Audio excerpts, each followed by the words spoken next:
Assalamualaikum bosku, welcome to my channel. Sebelum menonton jangan lupa subscribe, nyalakan dulu loncengnya, dan jangan lupa like dan komen. Dan jangan lupa ambil posisi rebahan kalian. Untuk kalian selamat menyaksikan. Di lembah, Ye Chen telah meregangkan dirinya dengan nyaman. Setelah beberapa jam penyembuhan, Ye Chen menjadi seperti binatang buas lagi. Mengambil peta dan hanya mengidentifikasi lokasi, Ye Chen berbalik dan menginjak pedang terbang, menuju kota kuno terdekat. 3 jam kemudian, Ye Chen datang ke kota kuno bernama Dongyang. Pernahkah Anda mendengar? Putra ketiga dari keluarga yang terbunuh tadi malam. Ye Chen baru saja memasuki kota kuno, dan mendengar suara berdebat. Siapa yang begitu berani? Peringkat ke-50, Qin Yu, tahukah kamu? Keluarga yang mengejar sepanjang malam, tapi tidak berhasil menangkap Qin Yu. Saya juga mendengar bahwa Yang Tianying, kepala keluarga yang telah mengeluarkan perintah sayembara, siapapun yang menangkap Qin Yu akan diberi hadiah 3 pil tingkat 4, 2 juta roh, 1 senjata kelas atas, dan 1 jurus hebat. Benarkah? Saya baru saja mendengar berita bahwa sudah ada banyak murid di daftar peringkat, dan mereka mengatakan ingin menangkap Qin Yu hidup-hidup. Kata-kata ini jatuh ke telinga Ye Chen, dan Ye Chen tidak bisa menahan nafas. Keluarga yang sungguh kaya. Ye Chen telah datang ke pusat kota. Kota tua Dongyang sangat makmur, dan bahkan orang-orang yang menggunakan susunan teleportasi berbaris. Di kejauhan, Ye Chen melihat sebuah altar dan susunan teleportasi besar di altar. Selain itu, Ye Chen juga melihat 3 lelaki tua di tahap Dark Space, dan di samping mereka, cermin spiritual besar bersinar dengan cahaya emas. Karena Ye Chen melihat bahwa setiap orang yang ingin menggunakan susunan teleportasi harus mengambil gambar di depan cermin roh, yang berarti Ye Chen bisa pergi setelah memverifikasi tubuh aslinya. Untungnya, aku memakai topeng tadi malam, atau aku akan menyebabkan banyak masalah lagi. Ye Chen bergumam pelan. 10 menit kemudian, Ye Chen melangkah ke altar. Namun, yang membuatnya salah adalah bahwa ketiga lelaki tua itu mengelilinginya di tempat, kekuatan pembunuh yang sedingin es terungkap seketika, dan roh-roh yang kuat langsung dikorbankan. 3 senior, apa artinya ini? Ye Chen melirik ketiga lelaki tua itu. Qin Yu, apakah kamu benar-benar berpikir aku tidak bisa mengenalimu? Salah satu lelaki tua itu tiba-tiba berkata, aku bukan Qin Yu. Biarkan aku menunggu untuk menangkapmu, untuk melihat apakah kamu masih berbicara keras. Orang tua itu, yang dipimpin oleh tembakan, segera menebas. Ya, Ye Chen menghindar. Tadi malam, aku mengenakan topeng untuk pengorbanan khusus. Bagaimana dia mengenalinya? Ye Chen sangat bingung. Ketiga tetua menyerang, masing-masing melakukan kekuatan magisnya. Ye Chen melangkah maju, membalikkan salah satu lelaki tua itu dengan tamparan, satu berbalik tiba-tiba, dan tinju meninju lelaki tua kedua untuk meludahkan darah. Adapun lelaki tua ketiga, pengingat yang paling menyedihkan, hampir terhabisi oleh serangan naga Ye Chen, dan saat berikutnya dia terbang keluar. Aku tidak membuang waktuku dengan kalian. Setelah menjatuhkan ketiganya, Ye Chen muncul dalam langkah teleportasi. Kamu tidak bisa pergi. Di antara mereka, lelaki tua itu tampak bermartabat dan bertangan satu. Dalam susunan teleportasi, Ye Chen melihat ini dan melompat keluar dari susunan teleportasi untuk kedua kalinya. Boom! Ye Chen berani melompat keluar dari susunan teleportasi, dan susunan teleportasi di bawah kakinya meledak. Ye Chen mengutuk, orang-orang dari keluarga yang memang cukup ganas, takut Ye Chen akan menggunakan susunan teleportasi untuk melarikan diri, dan mengatur kutukan badai petir pada susunan teleportasi terlebih dahulu. Begitu mereka kalah dari Ye Chen, mereka akan segera meledakkan kutukan itu. Wajah Ye Chen muram dan susunan teleportasinya hancur. Ye Chen menginjak pedang terbang dan langsung ke satu arah. Kejar dia. Di belakang mereka, ketiga tetua, dan kemudian berdiri dan menyerang Ye Chen.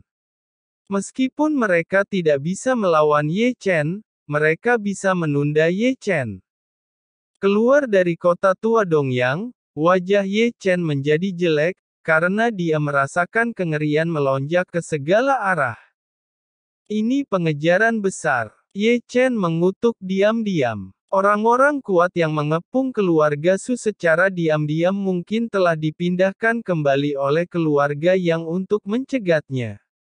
Kalau tidak, bagaimana bisa ada begitu banyak orang kuat dalam waktu sesingkat itu? Di sini begitu sesuatu terjadi, pasukan ini sudah disiapkan sebelumnya.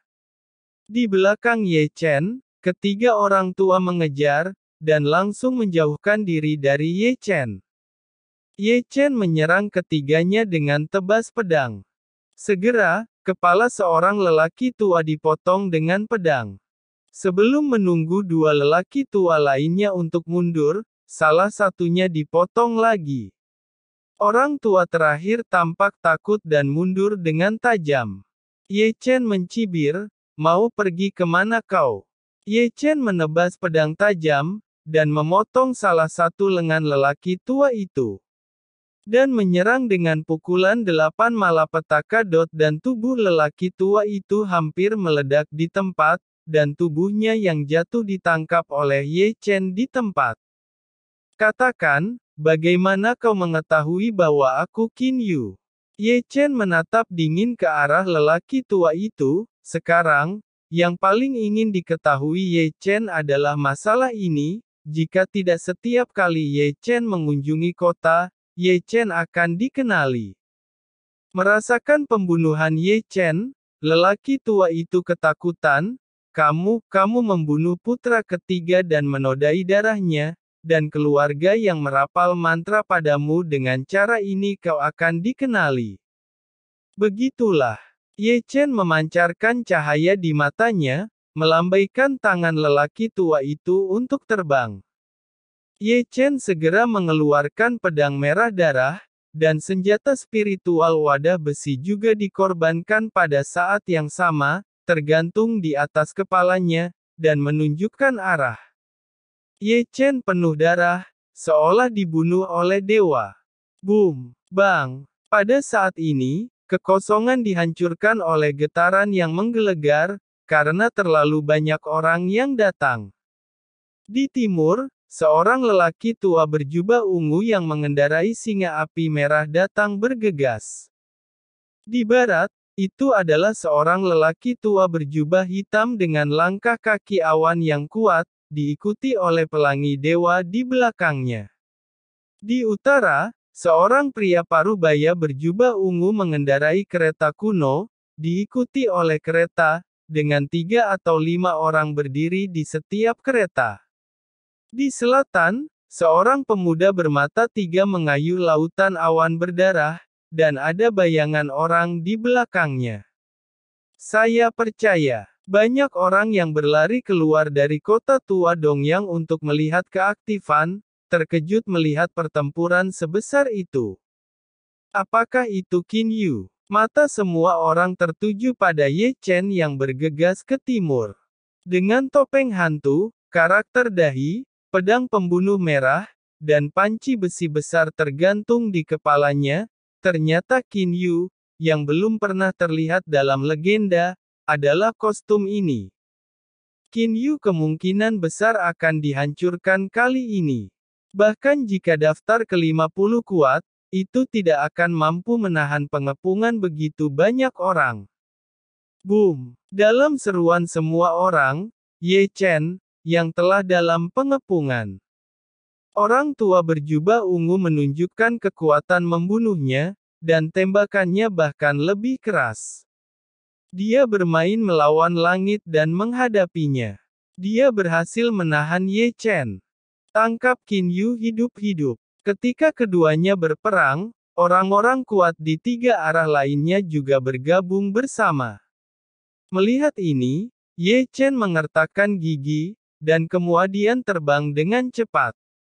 Kemana harus pergi? Orang tua berjubah ungu mengejarnya lagi. Ye Chen, yang bergegas di depannya, meraung. Dan hanya dalam 3 detik ini, Ye Chen telah membunuh 100 orang seperti binatang buas.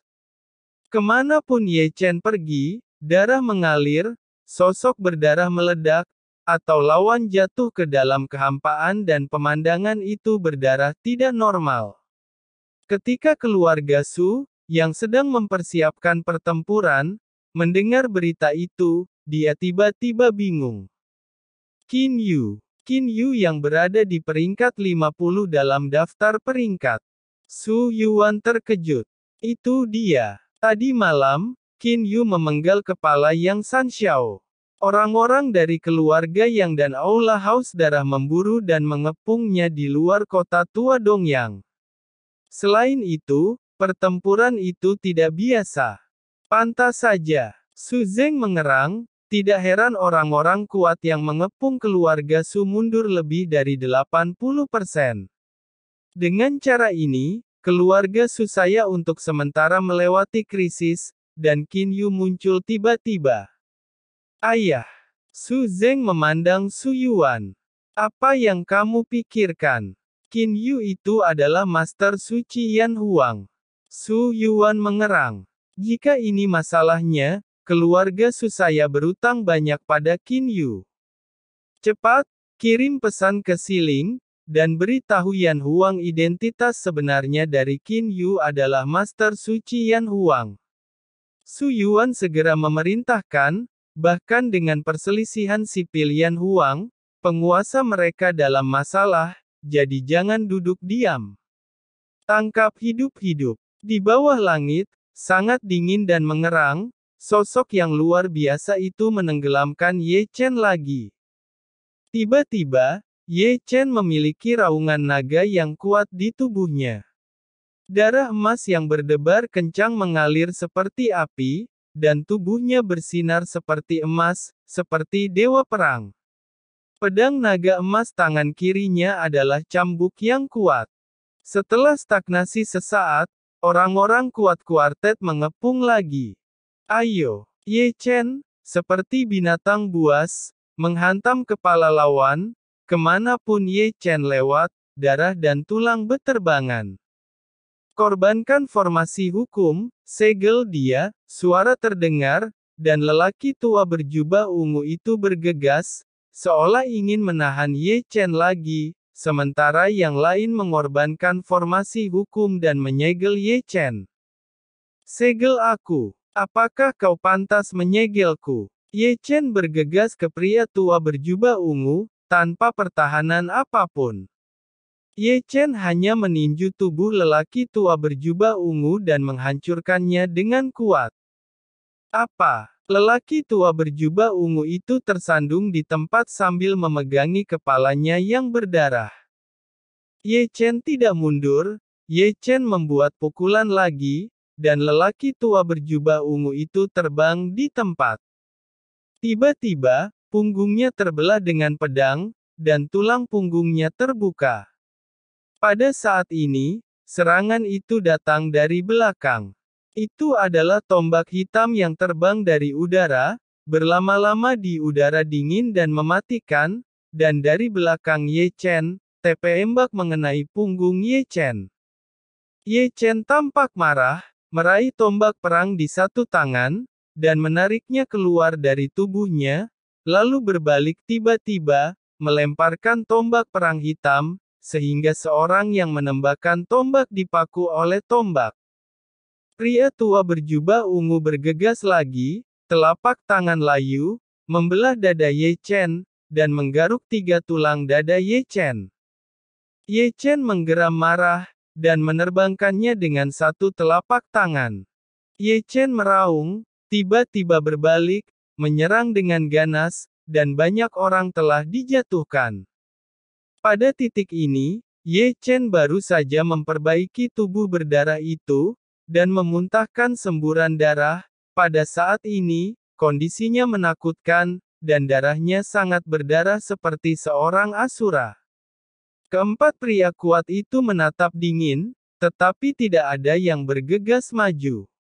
Terlalu banyak orang tidak pernah menyadari bahwa mereka gemetar. Dalam pandangan mereka, meskipun Ye Chen sendirian tapi terlihat sangat ganas. Adegan ini mengejutkan, wajah mereka yang berlari keluar untuk menonton pertunjukan menjadi pucat. Maka Qin Yu terlalu kuat. Begitu banyak orang tidak bisa menghabisinya. Ketika semua orang yang menonton kagum, Ye Chen tertawa keras dari atas di kejauhan. Pria tua berjubah ungu dengan wajah cemberut, yang pertama maju, mendekati Ye Chen dengan serangan. Namun, yang mengejutkan semua orang, Ye Chen bahkan tidak mengelak. Dalam sorotan, dada Ye Chen tertusuk di tempat. Pada titik ini, Ye Chen bergerak, tangannya tiba-tiba menangkap kerah lelaki tua itu, dan kemudian kepalanya membentur dahi lelaki tua berjubah ungu itu dengan keras, dan kepala mereka retak di tempat. Orang tua itu tidak pernah berpikir bahwa Ye Chen akan bermain seperti ini, dan lelaki tua berjubah ungu itu dipukul di tempat. Ketika dia pulih, dia menemukan bahwa tubuhnya tidak seimbang, dan kedua telapak tangannya yang kuat telah mencengkeram salah satu kakinya.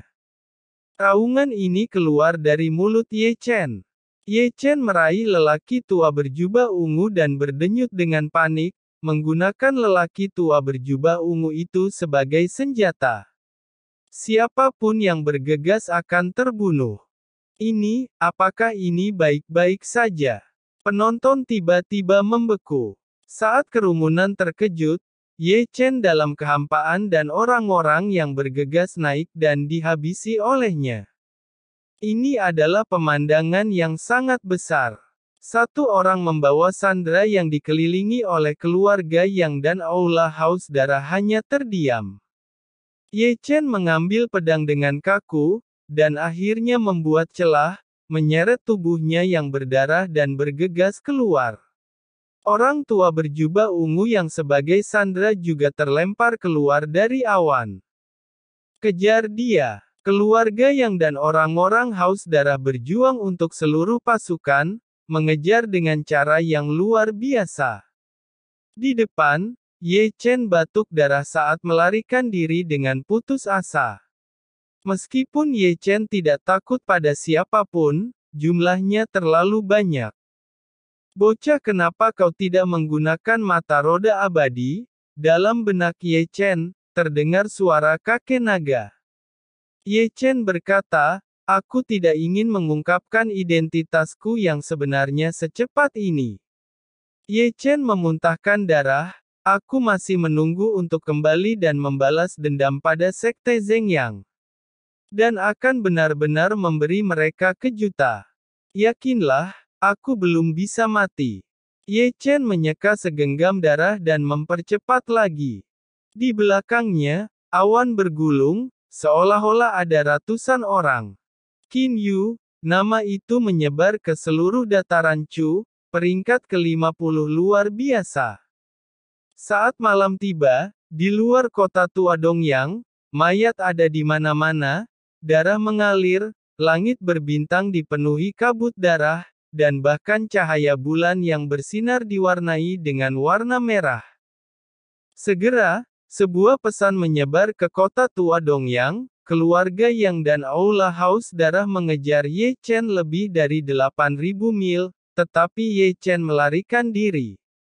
Brengsek, brengsek. Di malam yang gelap, Yun Tianshan mendengar kemarahan Yang Tianying kepala keluarga Yang, dan seluruh aula besar bergetar karena gemetar. Begitu banyak orang kuat, bahkan melawan tahap spiritual tidak bisa menghentikannya. Di bawah, Sosok-sosok itu menggigil satu demi satu, tetapi suasananya tidak berani mengatakan sepatah kata pun. Oke, di istana, seorang lelaki tua berambut gelap menggumamkan suara yang dalam. Pria ini bukan orang kecil. Dia adalah seorang tetua dari kuil Haus Darah. Benar-benar tidak mengatakan bahwa ketika leluhur dirampok, Yang Tianying tidak menjadi gila, menarik napas dalam-dalam, dan menekan amarah di tubuhnya. Panggil kembali orang yang mengejar Qin Yu. Target kita adalah keluarga Su, dan kita harus mengacaukannya. Tetua Changji dari Istana Haus Darah melirik Yang Tianying. Yang Tianying berkata, itu anakku. Jika aku tidak membunuh Qin Yu, sulit untuk menghilangkan kebencianku. Chang Jie berkata, bukankah Qin Yu menyakiti prajurit Istana Haus Darah? Karena Qin Yu adalah murid dalam daftar peringkat, biarkan murid-murid dalam daftar peringkat menyelesaikannya. Kamu dan aku tahu kekuatan Qin Yu. Apakah Qin Yu bisa ditangkap oleh murid biasa? Yang Tianying menarik napas dalam-dalam. Chang Jie berkata, 9 murid inti Istana Haus Darah akan melakukannya. 9 murid inti Istana Haus Darah bukan murid biasa. Haus Darah bukan murid biasa.